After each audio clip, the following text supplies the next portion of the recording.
You want to come over here, please? We have Sister Marina. She's here also. And she is... We want Rose to come back with the she's a feedback. revert. She became Muslim back in March. So Yeah. Assalamualaikum. So I'm gonna. Yeah. Walaikum assalam wa rahmatullahi wa barakatuhu. How are you? So, I'm good, alhamdulillah. How are you? Mabruk, mabruk. I'm sorry I'm not there in person, but next week, inshallah. Okay.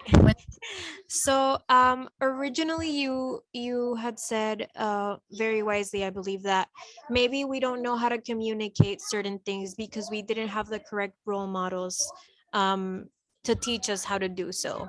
And today I was home. I'm recently married, and today I was home and I realized I don't know how to, yeah, thank you. I don't know how to communicate when I feel like somebody hurt my feelings, or I feel uncomfortable by something somebody did. I don't know how to say that because where I come from, it was frowned upon whenever I did communicate that. And so I genuinely don't know how to say, like, hey, this hurt my feelings, or hey, like, and I really say it in the wrong way. Like sometimes, or I don't say it at all. It's happened both ways. Like sometimes I just like don't say anything and just like keep pushing with like hurt feelings, or I say it in the wrong way. And so I would like to know how to communicate whenever I feel uncomfortable or sad or whatever way about something, or even happy. Sometimes I just don't say anything because I don't know how to do it correctly. I don't know. Yeah, and no, you're fine. Really, honestly, I think all of us are learning here from each other. You know, sometimes you know, if you haven't seen people communicate healthy, it's not like we have, you know, all of us have parents who were knew how to communicate effectively themselves, right? So we may have, you know, witnessed something that didn't work for them, and then we don't have any tools. So it's a process. It's just that we're all learn.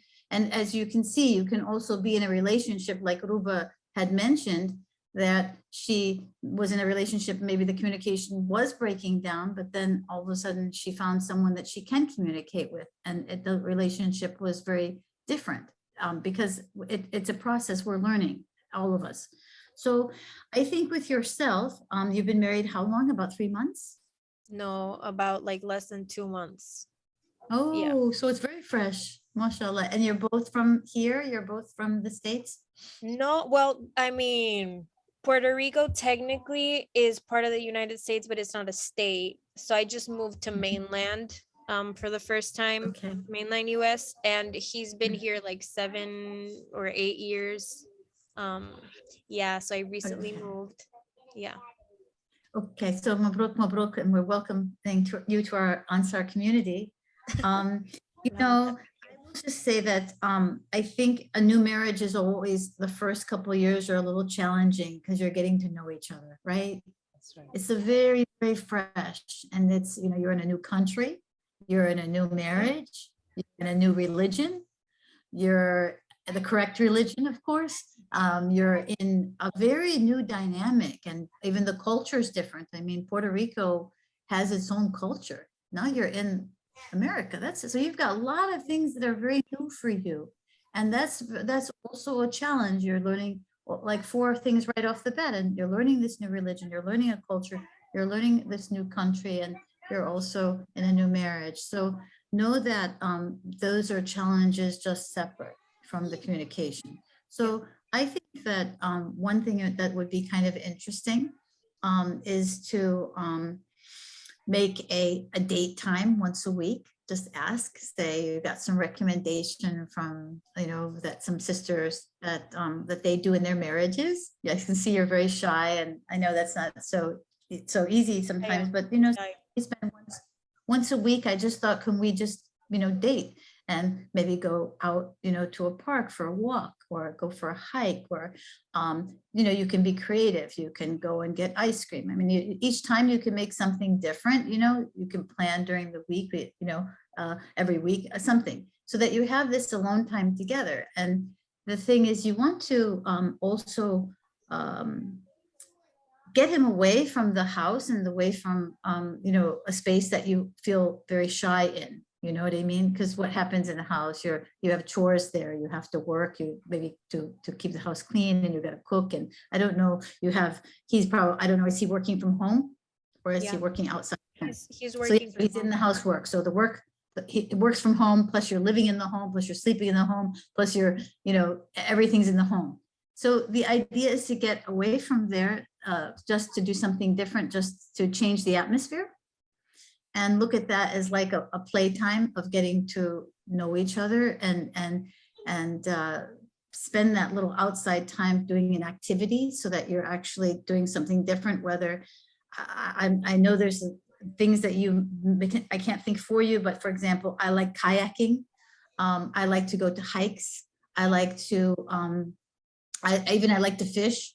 Even it wasn't my favorite thing, but if I found someone that, if my husband liked to fish, I would do it just because I wanted to do something with him. But try to share in an activity, because it helps you be playful and it helps you to open up in one way so that you get to know each other, because it's very, very new. So I like to make a lot of playtime with my partner so that we're doing something other than being stuck in, a space where everything happens. Our privacy happens there, our eating happens there, our work happens there. It sort of becomes an intense space for many feelings, right? So the outside activity it makes it lighter. The other thing I would do is also, if you feel very shy, because I think that that's, easy to speak to someone. I think that it's an idea is I like to write notes myself. Like, think about this. You have a little journal, and in the journal, you say, this is, you make it like a journal for communication with your husband. So suppose that you write in this journal, I'm feeling sad when you ignore me, for example, or I feel happy when you, when you ask me how I am today, or I feel this. It's like a feeling journal, and you leave that, and then he can look at what you feel.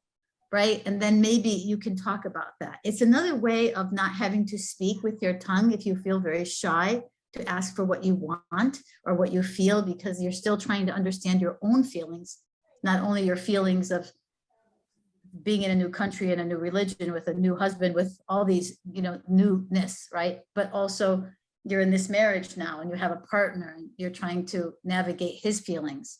So this little like notebook I have like this, I'll show you. It's like a little feeling journal. It's my feeling journal. And say I can't tell it to my husband something, but I'm really bothered about this because I can't seem to get the words, to say to him to his face, because I'm feeling, a little overwhelmed. So I open it up and I put the date on it and I write my feelings there to today, what I'm feeling today, and this is what I'm sad about, or this is what I'm happy about, or this is what I feel. And I leave that, aside. And he can pick it up and he can know what's going on with what I'm feeling, if you can articulate yourself like that. But it's another way of creating communication between you. If it's very hard to confront and face somebody to say, I feel this way, because sometimes you may not know what you're feeling until you write it down as well. Do you know what I mean? You may just be having a lot of feelings, like I'm in this new country and I don't have any family, and I'm in a new religion and I need some guidance, or I'm just trying to, I'm trying to find the right friends, or you're just really navigating a very new marriage too. So I look at this as like a little feeling journal, and you can write your own feelings to know what you're feeling, and you can share that. And maybe he would leave it in a spot and say, I just thought this was a way for us to look at, communicating. I mean, this is just an idea. But I like the idea of doing things outside the home too, because when people are not in the home, they do become more playful. When we're in the home that we work in, we have our work head, we've got our working mind on, I've got to work, or this is my home, or this is where, I do this with my wife and things. But outside, it sort of takes it to a different level of mindset. Yeah. I like Thank you. You're welcome. I hope it helps. And I mean, we're here for you. Don't ever think that that's not the case. We are here to your family here. So anytime.